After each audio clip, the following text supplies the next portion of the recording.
In questo video capiremo come utilizzare le Web Share API. A cosa servono? Con questa funzionalità possiamo usare la condivisione nativa del sistema operativo che stiamo usando e grazie a questo possiamo con poche righe di codice permettere di condividere su qualsiasi app lo supporti testo, link e anche file multipli. Vuoi condividere velocemente su qualsiasi social un'informazione? Vuoi permettere di sincronizzare su Dropbox o su Drive alcuni files? Con le Web Share API puoi fare tutto questo. E assieme andiamo a vedere cosa sono e come funzionano in giusto 15 minuti, il tempo di un caffè. Ed eccoci in un video diverso dal solito, dove non parliamo di PHP, però avevo intenzione appunto di portare una playlist diversa che parlava anche dei vari aggiornamenti delle varie web API. Fatemi sapere se l'idea vi può piacere, così da capire anche nel fare altri contenuti e magari farne altri ancora più approfonditi. Come primo episodio penso sia importante poter un attimo definire insieme che cosa sono le web API. Le web API innanzitutto come termine sta per web API, che sta per Application Programming Interface, un'interfaccia che ti permette di dialogare con una certa funzionalità. In generale le API offrono dei metodi, delle funzionalità con determinati parametri che puoi richiamare e che ti semplificano la vita nell'integrare poi una determinata funzionalità senza andare poi a scoprire il codice dietro che c'è.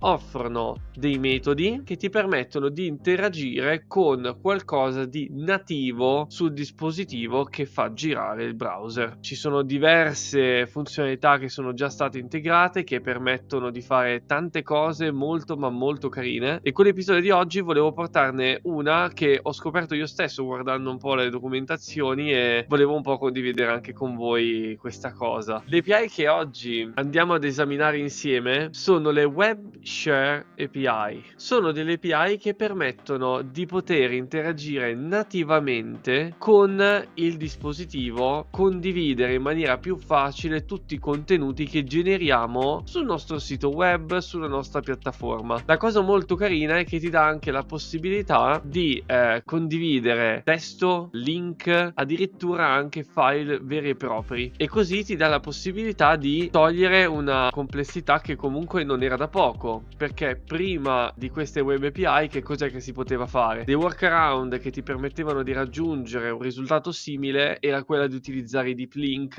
ad esempio mi viene in mente quelli di Slack, di Telegram, di WhatsApp, che permettono appunto tramite un URL specifico di fare in modo che il browser richiami l'app e che la apra con una determinata funzionalità. Ma qual era il problema? Il problema è che molto spesso la funzionalità era molto limitata e poi potevi interagire e fare l'integrazione solo sulla singola app. Complicava la vita o ti vincolava a quelle app che supportavano i deep link. Ora invece le cose sono molto diverse, perché con la condivisione classica, pensiamo anche solo a quella di uno smartphone, ti dà la possibilità di avere tutto il menu di condivisione nativo del tuo dispositivo di Android o iOS. Le potenzialità sono davvero infinite e ti toglie di mezzo il fatto di dover usare un'app che supporti i deep link. Banalmente sarà direttamente il dispositivo che ti permette di interagire in maniera facile e comoda con tutte le app che supportano la condivisione con gli smartphone, ad esempio. La cosa molto carina è anche che funzionano sia da mobile che da desktop, quindi non mi perderei in altre chiacchiere e vedrei insieme degli esempi per poter sperimentare e vedere assieme effettivamente quello che offre questa web API. Mi piacerebbe appunto anche renderla più una sperimentazione insieme, quindi la sto provando proprio insieme a voi. Qui nella documentazione di MDN le Web Share API ci dice già alcune cose che sono importanti da tenere in considerazione. Innanzitutto bisogna essere per forza in un ambiente HTTPS, non è possibile utilizzarla nei web workers, è davvero semplice in realtà. Ci sono giusto due metodi che sono CanShare, che serve appunto per fare una validazione, capire appunto se quel dato che vogliamo mandare è effettivamente condivisibile, e poi appunto una volta fatto il controllo con col can share possiamo utilizzare effettivamente la funzione share per mandarlo veramente. Molto molto semplice. Due metodi, uno per controllare se lo puoi mandare davvero, un altro invece per mandarlo, semplice. Qui dice anche che è richiesto per forza, per utilizzare queste API, una transient activation, che è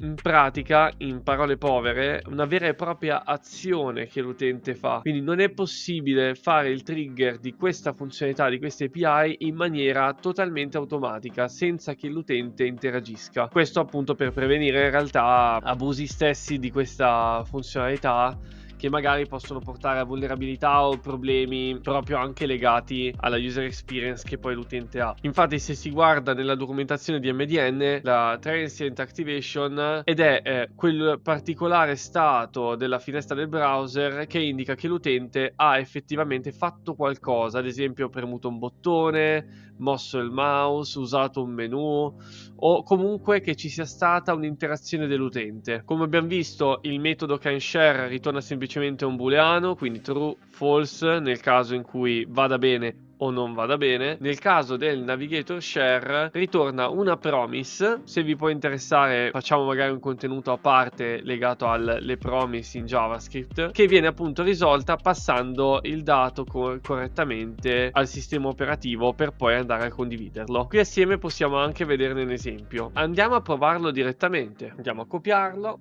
lo andiamo a copiare nel nostro file JavaScript e dobbiamo quindi creare un button, un tag button classico e una classe result. Quindi vado qui, button, clicca per condividere e poi una div class result, dove poi andrà scritto quello che è il risultato finale. Torniamo quindi sul nostro ambiente in locale.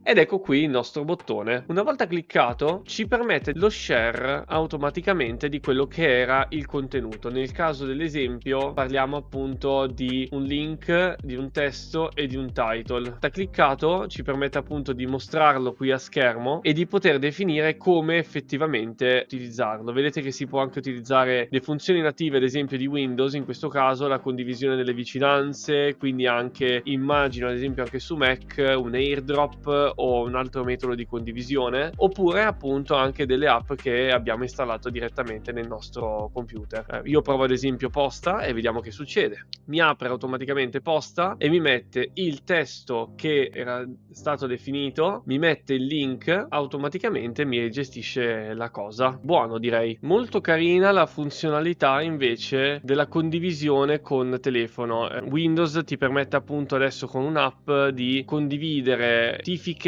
chiamate, ti dà anche la possibilità di poter condividere automaticamente quello che hai direttamente sul PC direttamente sullo smartphone in maniera molto molto carina. Ed effettivamente prendendo il cellulare, guardando, mi dà proprio la notifica che è collegamento a Windows inviato da Nicolas, e se apro la schermata apre direttamente il link che ho mandato. Potrebbe rendere ulteriormente connesso tutto quello che abbiamo su una pagina web. Andiamo un attimo ad analizzare anche il codice, che secondo me aiuta anche a capire poi come effettivamente funziona. Abbiamo un oggetto che è lo share data, che permette appunto di essere title, text, URL. Appunto abbiamo creato il nostro bottone, ci siamo salvati nella variabile il query selector, abbiamo salvato anche il div class result per poter definire quello che è effettivamente il messaggio da mettere a schermo. In questo caso del test era MDN share successfully. Inoltre abbiamo l'add event listener per fare l'evento di click direttamente sul nostro bottone e fare in modo che esegua effettivamente qualcosa. Qui utilizza già anche delle funzionalità di ES7, quindi la sync await, per gestire il fatto che lo share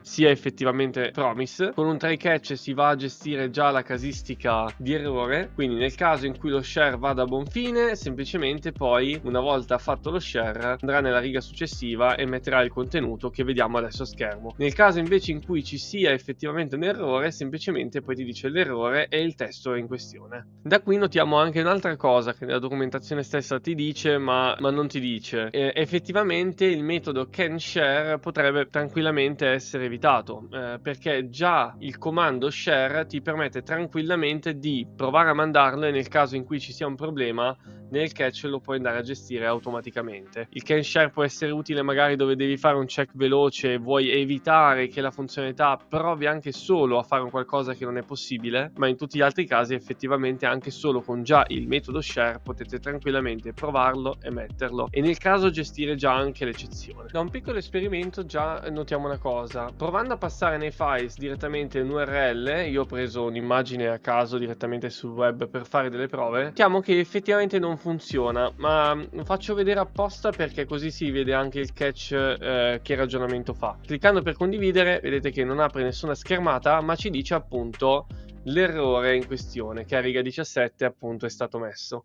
In questo caso è un type error proprio perché non si aspettava che mettavamo una cosa di questo tipo dentro i nostri rari files, e giustamente lui dice: guarda, non sono riuscito a leggere la proprietà files perché non sono neanche riuscito a convertirlo come file. Quindi da qui capiamo che URL direttamente non vanno bene per questa funzionalità, non basta semplicemente avere l'URL. E adesso andiamo invece a vedere come è possibile fare una condivisione file. Ed eccomi qui con il codice modificato senza stare ad annoiarvi nelle mie prove, ma vi riporto un po' tutte le cose che ho fatto finora in modo che siete allineati insieme a me.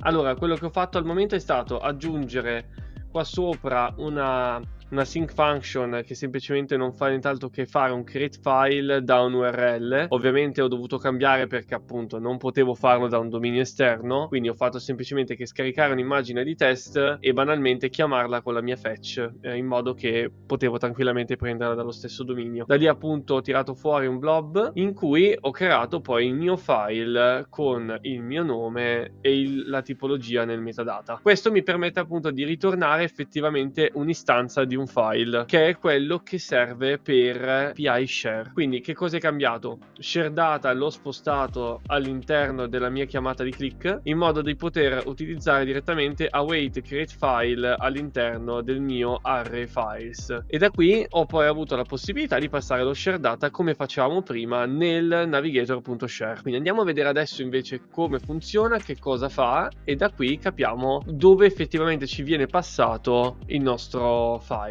Facendo clic per condividere ci ritroviamo ad avere la solita schermata, ci dà anche direttamente qui il file. Se ad esempio clicco di nuovo posta mi dà la possibilità di avere la mail compilata con l'allegato già dell'immagine che avevo scaricato, quindi ottimo, e poi il testo e anche il link annesso, anche come title me l'ha messo come soggetto. Quindi già qui ci permette anche di auto compilare una mail con anche un allegato annesso in maniera totalmente automatica. Passando anche solo files cambia effettivamente quella che è il tipo di condivisione che possiamo fare, perché cambia appunto che cosa stiamo condividendo. In questo caso mi dà addirittura tipo lo strumento di cattura direttamente di Windows. Aprendolo mi permette di direttamente dallo strumento di cattura e poter poi andare a modificarlo anche con Paint, quindi ti dà la possibilità di poter interagire meglio anche con le immagini. Abbiamo anche la possibilità di passare più file contemporaneamente. In questo caso non ho fatto nient'altro che mettere 3 create file uno dietro l'altro banalmente per fare un test, e andando a fare clic per condividere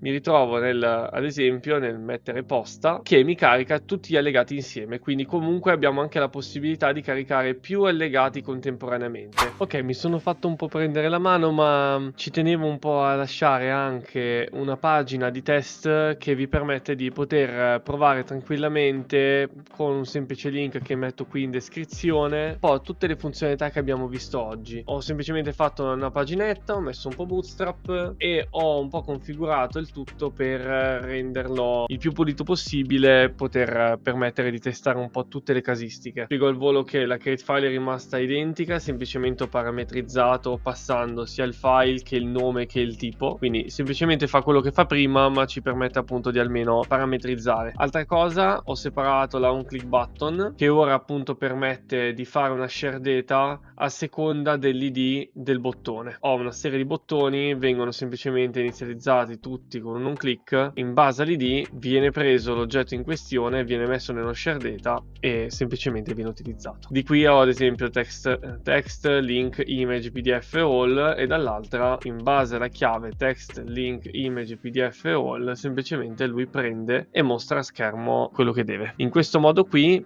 se faccio share di testo, mi prende semplicemente solo il testo ed eccolo qui. Nel caso in cui faccio lo share di un link, lo mostra in questo modo qui. Nel caso di un'immagine lo mostra così, e nel caso di un PDF viene semplicemente mostrato come allegato. E lo share di tutto insieme lo fa tranquillamente mettendo negli allegati tutte le tipologie che ci sono senza nessun problema. Metto appunto il link sia alla repository pubblica di GitHub sia al link di Netlify per poterlo testare tranquillamente anche magari sui vostri smartphone, così mi dite anche voi se funziona correttamente, se ci sono problematiche, che mi fa piacere appunto sperimentare insieme. Sicuramente fatemi sapere anche voi che cosa ne pensate, se avete avuto modo di testarla, se avete visto dei pregi o difetti, mi farebbe molto piacere saperlo.